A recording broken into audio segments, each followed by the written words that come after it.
Welcome back to Corpse Factory. Standing on the train platform, and thankfully not the same one from last night, which has been temporarily closed, I stare into space, completely lost in thought. I start to wonder how Kojiro is getting on with finding us a suitable location. As I fantasize about having an abandoned warehouse or factory to call our own, my phone cries out desperately for attention. I retrieve it from my handbag and glance at the screen. Kojiro is requesting a noise voice chat. I absentmindedly wonder if he read my mind and knew I was thinking about him as I answered the call. Hello. Want to see the place? No greeting, huh? Sauce. Hi. Want to see the place? What if I'm busy right now? Sauce. You Please busy? stop saying sauce. No. Great. Want to see the place? I roll my eyes and decide to go along with it. After all, I am dying to move ahead and see what kind of location he has secured for our work. Yep. Where is it? Mad. Shin Okubo, behind K-Town. An abandoned factory. Just what you wanted. Shin Okubo. That's suspiciously convenient. Why? I work in Shinjuku. It's just one station away on my train line. Okay, I'm heading there now. You in? I'm in. How do I get to the factory from the station? Exit the station to Okubodori. That's K-Town proper. I'll message you the full address. Okay, got it. Just head through Koreatown. I'll be there soon. Mad. Bye. Kojiro ends the call and I immediately receive a message with the factory's address. Seems easy enough to get to. I feel a bit nervous about going there. It's a new place and it's located in a town I don't normally travel to. But for some reason, I feel energetic. I actually feel enthused about it. Maybe it's because I haven't been hidden away at home all day. I've been at work, around other people, perhaps that helps me acclimate to the concept of going somewhere new. And the chance of someone sneaking up behind me and strangling me in broad daylight are pretty slim, I think. As I put my phone away, the train pulls up to the platform. The same train that was going to take me home will take me to Shinokubo. It's the very next stop from here. I'm a little wary of how convenient this is turning out to be. The beach Kojiro is luring me into a trap, but I don't know. I think he generally wants to be involved with Corpse Girl's work. I board the train and stand by the doors, ready to disembark at the next station. Ooh. The location. The abandoned factory is almost exactly how I imagined it would be. Tall, broad, foreboding, eroded and worn down, with brick walls and steel sheeting covered with thick layers of black exhaust. Gigantic metal pipes protrude from within and wrap around the exterior, only to re-enter through vents here and there. A series of ventilation shafts and chimneys line the roof, but they don't release even a single puff of smoke. This place has been shut down for a long, long time. The front entrance is located at the rear of a small parking lot. It's a simple steel door that has been chained up and padlocked. Further along the side of the building is the loading dock, an expanse of asphalt that leads to a concrete path and a giant roller door. In the dock sits a derelict van covered in a brown tarpaulin. This place is amazing! You haven't seen inside yet. I glance towards the steel door, securely chained shut, and wonder if anyone has entered within the last decade. If Kojiro has checked out the inside, then he did well covering his tracks. How do we get in? Around here. I follow his lead and walk towards the corner of the building. A steel railing bars our path, but he swiftly hurdles over it and continues down the side of the factory. I take a minute to climb the railing, making sure not to twist an ankle as I stick the landing on the other side. Through here. Kojiro points to an open window. Thankfully, there seems to be enough of a gap for someone as large as Kojiro to slip in through. I shouldn't have an issue getting in either, despite my thin, heavy-set frame. He slides in first and I quickly follow.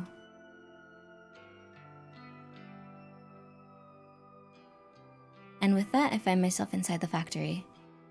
The place is huge. It's an open plan design, and it's pretty much empty. A few stray pieces of odd machinery line one wall.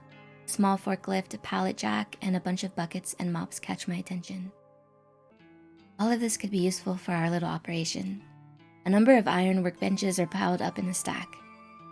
They look heavy and rusted, but they would probably make good tables for resting corpses on. Aside from these miscellaneous items, the factory is essentially bare. The concrete floor is in bad shape, cracked and worn from probably 50 years of use. The thick brick walls are scorched in some places and dented in others. Still, It's perfect. Thanks. Figured you'd approve. How did you know about this place? Pedro doesn't answer immediately. His eyes turn to the stupendously high ceiling, with its array of glass sunlights beaming light down upon us. After a minute, he turns back to me. Dad used to work here. Oh. Dad? What did he do here? This place used to manufacture steel fencing, chain link fences, barbed wire, chicken mesh, that kind of thing. Huh, I see. A lot of that is imported now. There's still an industry here, but Dad couldn't compete. Went out of business maybe a dozen years ago. Died about a month later. He died? That's how it goes. I'm sorry. We weren't close. Well, could have been closer. So, how come no one else bought the factory? Look around. It's a dump. Who'd want it? Cost a fortune to fix or rebuild. Wonder if it was waiting for us. Yeah. I wonder. It definitely all seems too good to be true. But this is the real deal. This is our factory now. Going half on this, right? Oh, that's why it's called Corpse Factory. I get it. Right. Okay. Good. Welcome home then. Or something. Let's work well together. Roger that. I've entered an unlikely partnership with Kojiro. We've obtained a base of operations safe from prying eyes. The next step is to fill this factory with corpses and carry on with Corpse Girl's grand scheme. Thanks for accompanying me home. No prob. Should I come upstairs? Oh. No, I don't think that's necessary. Okay. By the way, when are we starting work? Well, as soon as as soon as Corpse Girl receives another request for a death, we can start on it. Oh, no grand heist from the morgue first? Think about it. It's important that the cadavers I use match the details of my victims. I won't know what kind of cadaver to use until I receive a photo of the victim. Guess that makes sense. What's the big plan anyway? How do we lift corpses from the morgue? Are we just having this conversation in public in the open hallway? I had a feeling he would ask about this sooner or later. I did tell him that I had a perfect idea after all. I imagine the biggest issue is writing off the bodies, so to speak. If a cadaver goes missing or is unaccounted for, there will be an investigation. Am I right? Guess so. We need to be able to take the bodies away from the morgue without anyone ever knowing they're gone. So, the solution is simple. We only take the cadavers that are due to be cremated. Okay, wise guy. A delivery company picks up the cremains nearly every day. Huh? Cremains? That's what the ashes are called. Oh, right. So what do we hand over? Empty canisters? It's simple. Fake ashes. Yeah, right. Fake ashes. Like I just have those lying around. Kojiro stops mid-sentence and stares straight at me. Huh. Might be onto something. Don't tell me you do have those lying around. Not fake ashes. Real cremains. Bodies are cremated every day. Wouldn't be hard to take a bit off the top. Huh?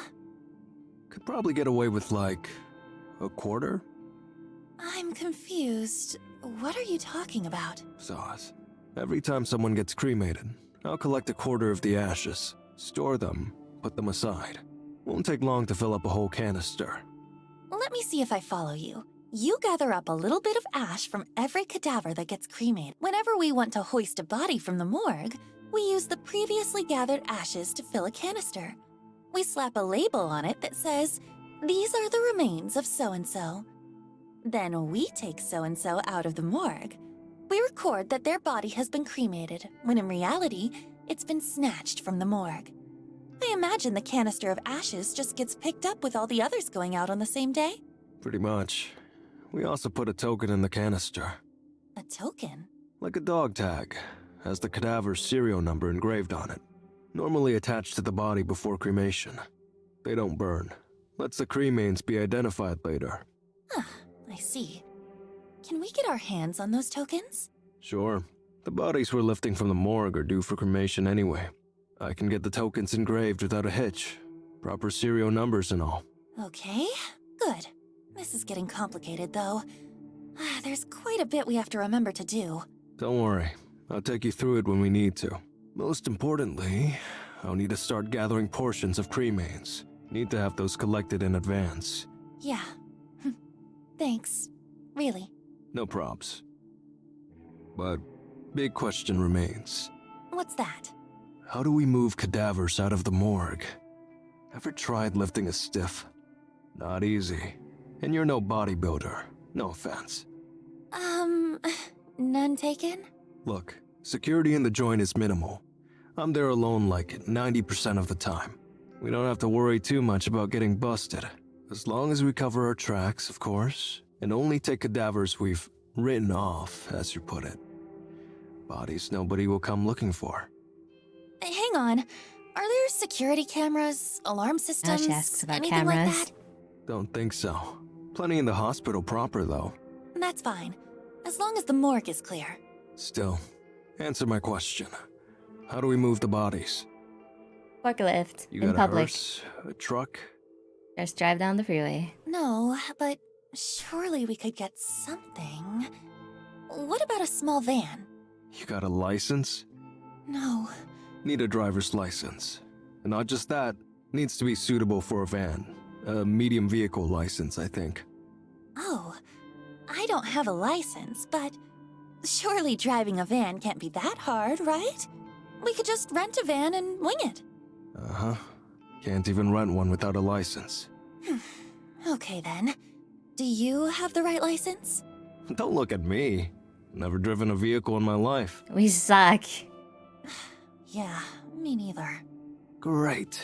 So this is a bust. I put my head in my hands. We've got so far. We secured a factory, planned out our heist, and Hang on. I whip my phone out of my bag and skim through my noise contacts. Hamoe. I'd prefer to text than call, but I'm not too impatient right now to wait for a response. She told us she would help us with anything, no matter how dirty. I start a voice chat request and wait for the recipient to answer. Nice gang. Yeah. What up? Tomoe, hey, you got a sec? Sure. I believe we're bringing her into this. Do you have It's a driver's fucked up. license? Yep. No car, though. Okay. What kind of vehicle is your license good for? Like cars and scooters. Not vans? I mean, I don't think so. I curse under my breath. Yo, what's the problem? You need a lift or something? Not quite. I need to, pick something up. Oh, something big? That why you need a van? She knows. Yeah? She knows. I don't know if there's anything I can do about that. I can't even rent a van with my license. Yeah, I know. Shoot a deathly glance at Kojiro, and he just shrugs. A look of I told you so on his face. I mean, if you're desperate, you could just buy a van. Huh? I see secondhand vans listed for sale all the time. Check out the noise marketplace and the classifieds pages. No one will check for a license on a private sale. It's just one chump selling a van to another chump. Holy shit. You're right. You're a genius. Well, I don't know about that. Thank you. Oh, by the way, you wouldn't object to a driving gig, would you? I do owe you one, I suppose. You want me to drive a van, though? If I get busted on my license, I'll go to prison. You won't go to prison. It'll be a fine at most, I think. I look at Kojiro, and he gives me another shrug. Look, if you get a fine, I'll pay for it. That cool? Yeah, what the hell? What are the chances of getting busted anyway, right? Can you text me the deets or whatever? The address and stuff? Shinny just got to my place, so I gotta get the door. Okay, will do. Thanks, Tomoe. Sure. Later, slut. I end the call and feel a wave of excitement flooding through me. You get all that? More or less. You girls sure are loud. Yes, everybody heard in the apartment complex. Sorry. So, I'll need you to do me a favor. Buy van, right? Yeah, you're a big, strong man. You won't get ripped off. I'm just a poor little girl. Cut it out. I'll do it. But you got the money? As a matter of fact. Finally remember swindling a cool 500,000 yen from Kotomi Ida just this week. We've got a 500,000 budget. Will that do? Maybe. Can't get you anything modern, but I'm sure it's enough. Great. You think you can get something tomorrow? I'll try. The noise marketplace, right? That's right. Well, no promises. I'll do my best. Thank you. Really. Yeah. Okay. I'm heading off. Unless you actually do want me to come upstairs. No. Roger that. See you tomorrow. Probably. Kajiro turns with little more than a wave, exits the building, and crosses the street. I quickly ascend the stairs with a slight spring in my step. 12th Friday morning. I'm more eager than usual to get the day started. When I get out of bed, I take my medication just like usual. I've been good at keeping up with it lately, sticking to my newfound convictions. I wash down the tablets with a glass of water. After getting dressed, I put on my makeup. The same morning routine, the same movements, the same action. But I feel good today. I'm not dragging my feet. I'm happy that things are moving forward, both for me and for Corpse Girl. As I'm packing my handbag, I receive a call from Aoi. Oh my god, Aoi? In like 10 years, Jesus Christ. Aoi, I haven't spoken to her for a little while. In fact, the last time we spoke, I think it was way back when she didn't come into the office for her first day of work. That was nearly 2 weeks ago. Shit, I really dropped the ball. I'm supposed to be trying to look after her, but I've been so caught up with my own crap. In addition, I've been actively trying to put her out of my mind in order to get over my feelings for her. But now I feel like I've just neglected the poor girl at a time when she needs me the most. I tried helping her and she just fucking went off on me. Hurriedly answered the call, too guilty to keep her waiting any longer. Aoi! Hey, Noriko? I'm so glad you called. I've been a terrible friend. I haven't kept in touch with you. No, it's okay. Really. I've been busy. I should have called you earlier. Seriously, I'm sorry. It's okay. Did you want to talk to me about something? Yes. Well, I think so. Please, you can talk to me about anything. I'm Noriko, remember? Yes, that's true. So, I wanted to ask, have you ever heard of something called Corpse Girl's website? Aoi knows about Corpse Girl. Yeah, I've heard rumors. Really? Wow. So, does it really exist? Apparently, yeah. I couldn't find any solid information about it. What is it? Well... How do I explain this to her? Should I explain this to her? Aoi is so sweet and innocent. Does she need to know about the website designed to conjure the omnipresent specter of death? It's all just hearsay. I wouldn't take it too seriously. Oh, but I want to know. Well, people say that you can use the site to request somebody's death. Request a death? But how? How does it work? Really, I don't know. I've heard that the victim receives a photo of their own corpse. The photo is supposedly sent from the future. Whoa. Really? That sounds like something from a manga. Yeah, suppose it does. Have you ever used the website? Of course not, silly. What kind of person do you think I am? The kind that Aoi is? She wants to use it. Sorry. Why are you so excited about this anyway? Oh, no reason. I kinda just like weird stuff like this. You do? I never knew that. You don't know everything about me, Miss Noriko. Why is she flirting with me? Even through the phone, I can sense that Aoi is in a happier mood than usual. Her cheery voice gives me a sense of nostalgia, and I think back to the time we spent together in school. Don't go using the site, okay? It's not good to mess with crap like that. Don't worry. I wouldn't use something so scary. I just heard about it, and, well, I got kind of curious is all. Alright. By the way, how is everything? Are you still working at the maid cafe? Yeah. And that customer of yours? He's still around. You're not in trouble, are you? No. A light suddenly switches on in my mind, and I realize why Ioi is asking about Corpse Girl's website. Aoi, you're not thinking about requesting that guy's death, are you? Aoi, you told me that you didn't even want to get the police involved. Now you want him dead? It's not what you think, okay? I think it is what I think. If he dies, it won't be because of me, right? Then the rest of my family won't know I was involved. They won't disown me or think less of me. Aoi. Look, I'm not going to go ahead with it, okay?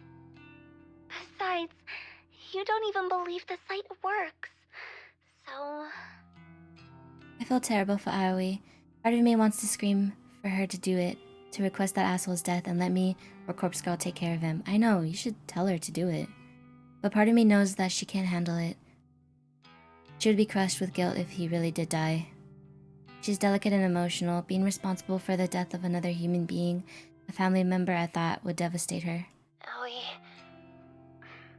my best advice for you is to go to the police. Don't mess with requesting his death. Okay, I gotta go now. I can see her pouting face in my mind, the face she makes when she doesn't get something she wants. Oh, she's not a childish person, but her disappointment is often evident in her expressions. I'll speak to you soon, okay? Okay, bye.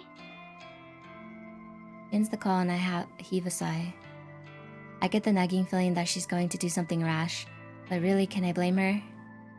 That guy, whoever he is, has been harassing her for so long. It's only natural she'd be at her wit's end. So if she makes the request, I'll take care of him. And if the guilt eats away at her, I'll be there to comfort her. It's the least I can do as her friend, Noriko. It's the least I can do as Corpse Girl. As I resume getting ready for work, I can't help but replay the conversation in my head. Aoi definitely seemed excited about her prospect of Corpse Girl's website being the real deal. Excited, eager, filled with anticipation.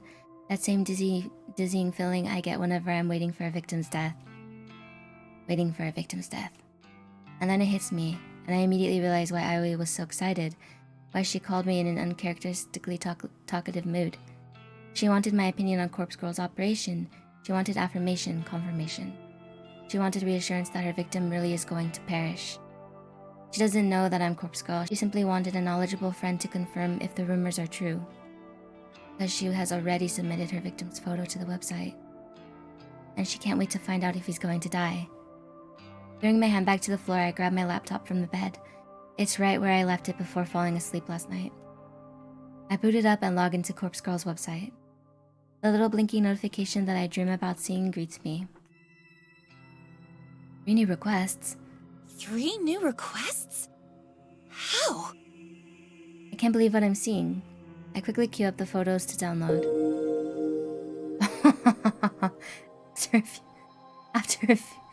So this was the prologue. That's why she was asking that girl in the mall.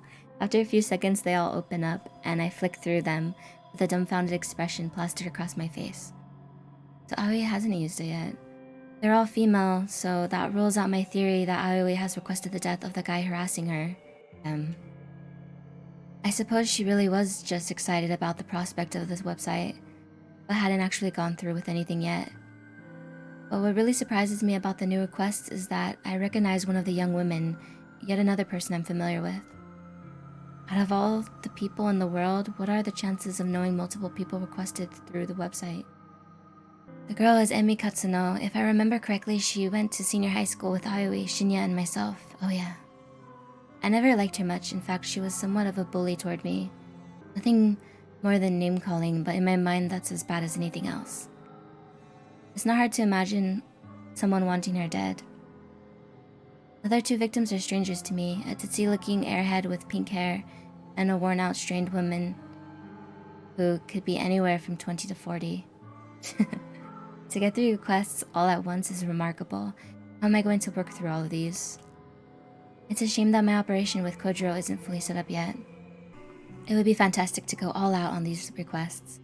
Secure some corpses and take them some truly convincing photos.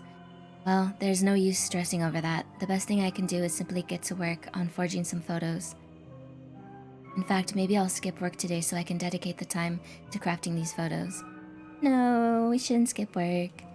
It's Friday after all. It's pretty much the weekend. No one will care if I don't show up at the office. I nod to myself as if convincing my own mind that I'm making the right choice. I load up the database of the deceased. I step outside my apartment building, squinting in order to defend myself from the overwhelming rays of sunlight assaulting my eyes. As narrow as my vision is, I'm able to determine that Kojiro is nowhere to be seen. Where is he? Once again, he's making me wait. As I mumble under my breath, I hear screeching of tires and watch in disbelief as a van pulls up outside my apartment building. What a van, and it's graffitied on, great.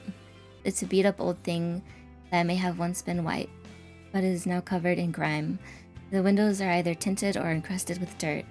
To my surprise, the window on the passenger side lowers, and I see some familiar faces. Next to Kojiro, in the driver's seat, is none other than Tomoe. She's waving and grinning like a lunatic. Hey, skank! So, how's this? My face must reveal my fury because Kojiro flinches before I can even respond. Where did you even get this piece of shit? Some guy. Some guy? What guy? Some guy from the noise marketplace. Only wanted $250 for it. So, here's the other half of your money back. You're welcome. He holds up the paper bag I gave him earlier. It seems to still have a bit of weight to it. When Kojiro showed up at my apartment earlier this morning, he told me he'd found a great deal in a van. I had a good feeling about it, and I handed him the money to go and secure the vehicle. However, he mentioned that he needed a driver to haul it back. He asked me to call Tomoe for assistance. Thankfully, Tomoe agreed to help. Any opportunity to leave the office was good enough for her. I never expected her and Kojiro to come back driving a death trap on wheels. Unbelievable. We're not going to die in this thing, are we? Who knows? It has AC! Great. Did you ask the guy if anyone has ever been murdered in it? What do you care? It's gonna see a lot of corpses before we're done with it. He's got a point, but I still don't feel good about it. We're picking up corpses in this thing. Yeah, I forgot Tomoe was there listening. It's important. And you owe me one, remember? That shit's gross. I don't mind driving, but come on. Ugh, whatever. Long as I don't have to touch nothing. Can't believe she's okay with this. I'm doing the heavy lifting. Don't worry. Tomoe leans over Kojiro and squeezes past him awkwardly to speak to me in a hushed voice. Who is this weirdo anyway? When you said you wanted me to go pick up a van, I thought you'd put me in decent company. Sorry. He's my, business partner. This is all for corpse girl shit, right? Well, whatever. I'm cool with it. Just hope this dude doesn't try to cut me or nothing. She pulls back and gives Kojiro some air. Anyway, get in. Huh? Why? Going to the morgue. Hang on. I haven't planned anything yet. You want to do this now? If not now, when? Any other time, after I've had a chance to get organized. You have requests, right? Yeah, 3, actually. Right. So let's go get some bodies that match. But you haven't even had time to put aside any ashes. You were gonna collect a little from each cremation and put them aside and... Already done. Seriously? Worked night shift last night. Got like 3 or 4 canisters saved up. My god. You said you've got 3 requests? Well, how convenient. But... This operation was your idea. You want to do it or not? Just not ready. Kojiro thinks he can just rock up to my place and take me to the morgue, somewhere I've never been. I've had no time to prepare myself, no time to even think about it. Visiting the factory yesterday left me feeling pretty exhausted. Having to tackle another new place today is simply too much to ask. I told you I'd guide you through the process, right? There's nothing to worry about. You don't understand. I've never been to the morgue before. Tomoe shoots me a quizzical look from behind Kojiro. You nervous? I think I understand. For me, it's the most relaxing place on Earth. My little sanctuary. Really? Sure. No one to talk to me, no one to bother me. Unless you count the dead, of course. I suppose that's true. And you won't be alone. You've got me and this chick. It's Tomoe. Thank you very much. Right. Sauce. I take a deep breath and brace myself for the next thing I'm about to say. Okay, Oh, let's I go. realize my fans are on. Hold on, let me turn them off. Probably blowing bass into my microphone. Kojiro is right, everything will be okay. I need to get used to going to the morgue. It's a new place, but it's going to be an essential place. I tell myself that this is all for Corpse Girl, for me, but for us. Kojiro pulls the van's sliding door open and I take a careful step inside. I bet you it smells like ass.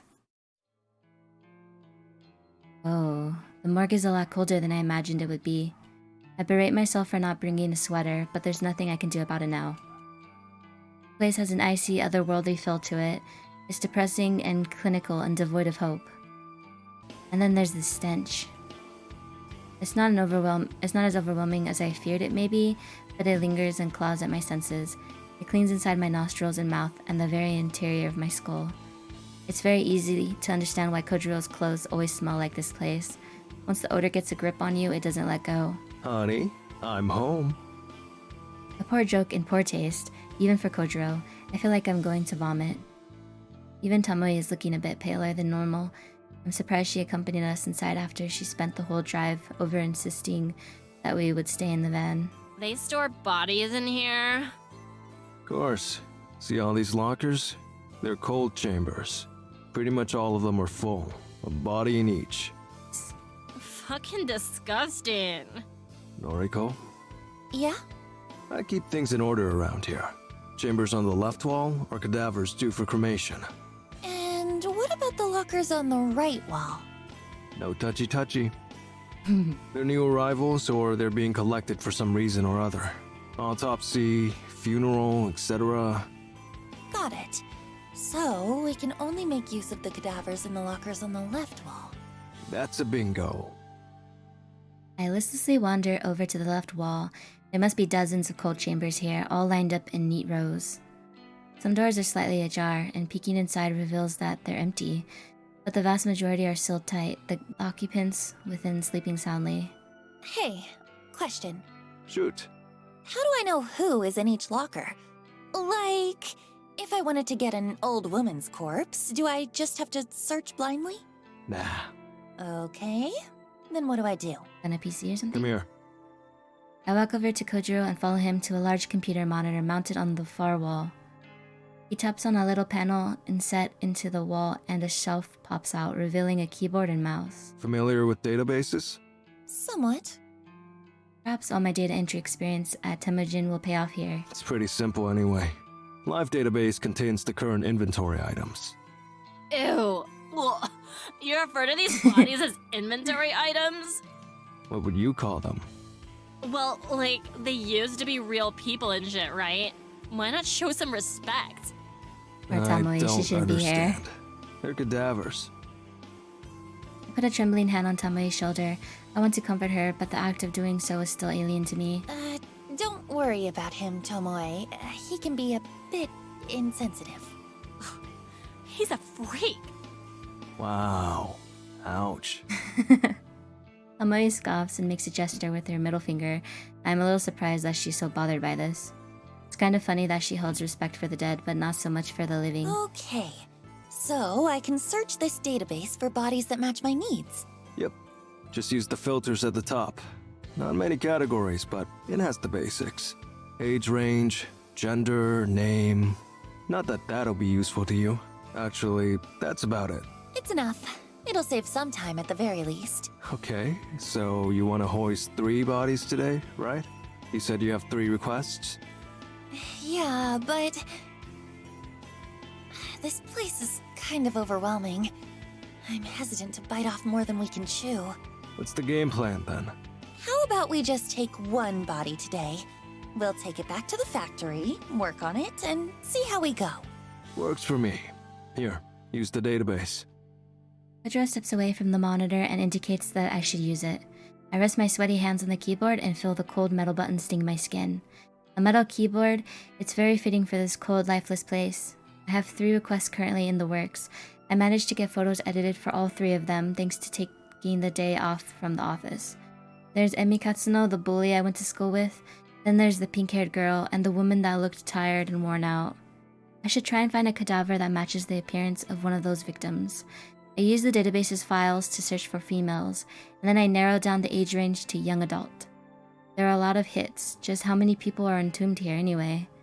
I skimmed through the list of results. Since their names are meaningless to me, they might as well be identical.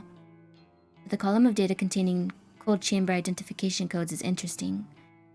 I point one of the results out to Kojiro. Hey, how do I know what these numbers mean? This one here is 64AB. This one is number 31AA. Ah, okay. Letters correspond to location.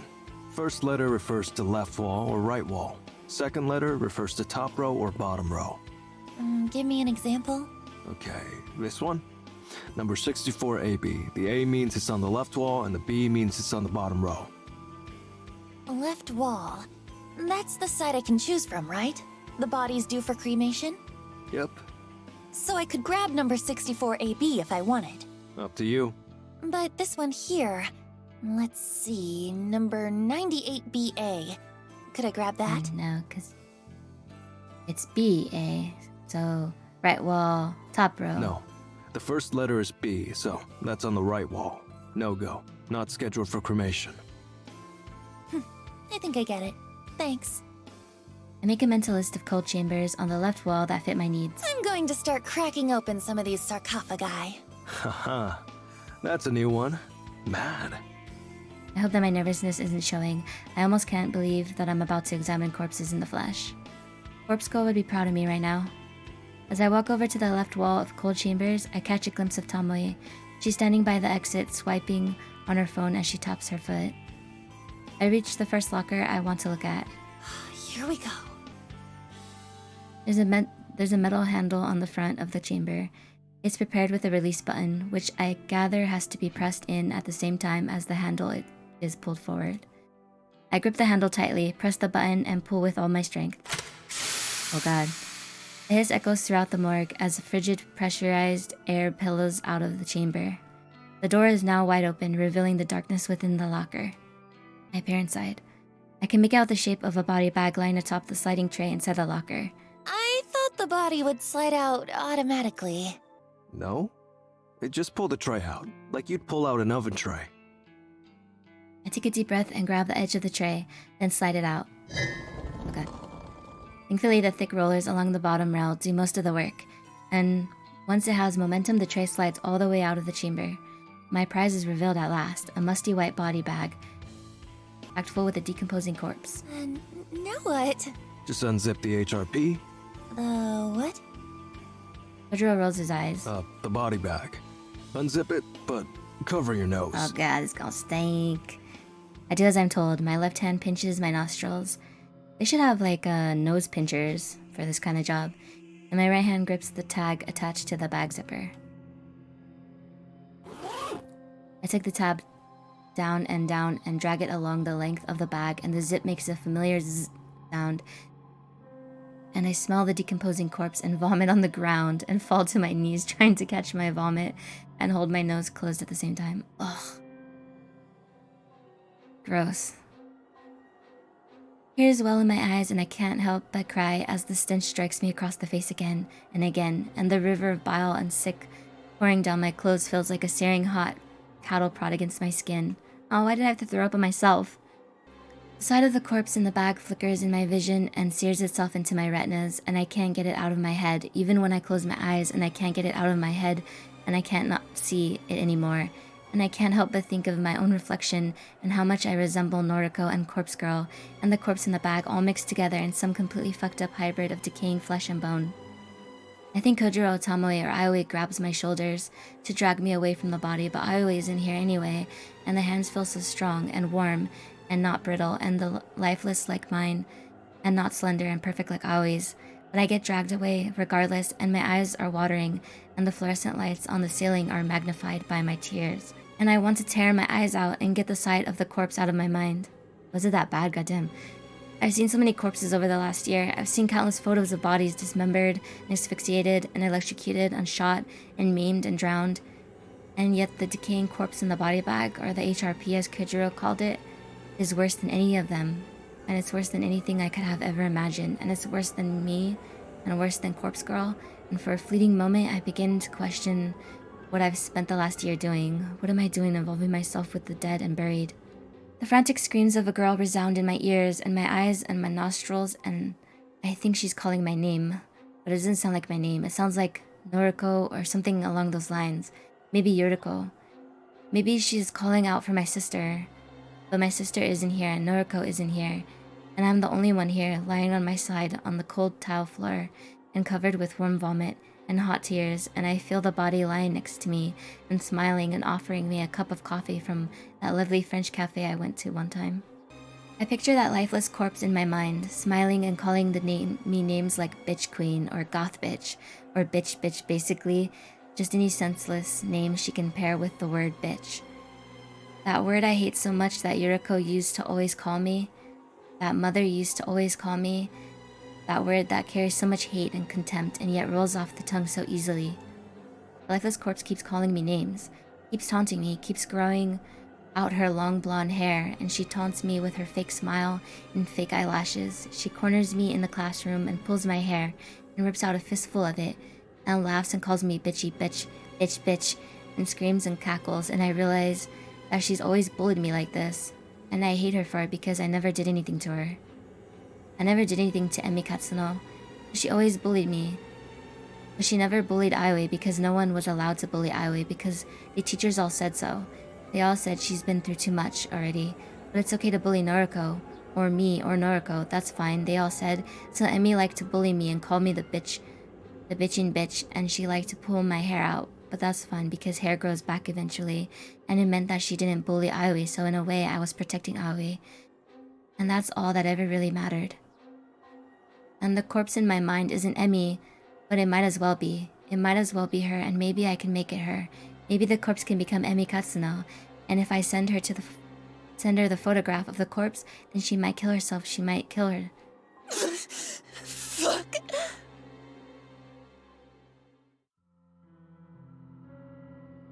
My neck cracks loudly as I sit up straight.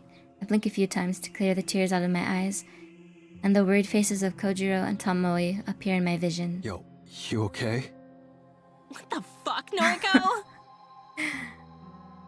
I spit the remnants of vomit out of my mouth. I'm fine. You don't fucking look fine. You chucked up all over the place.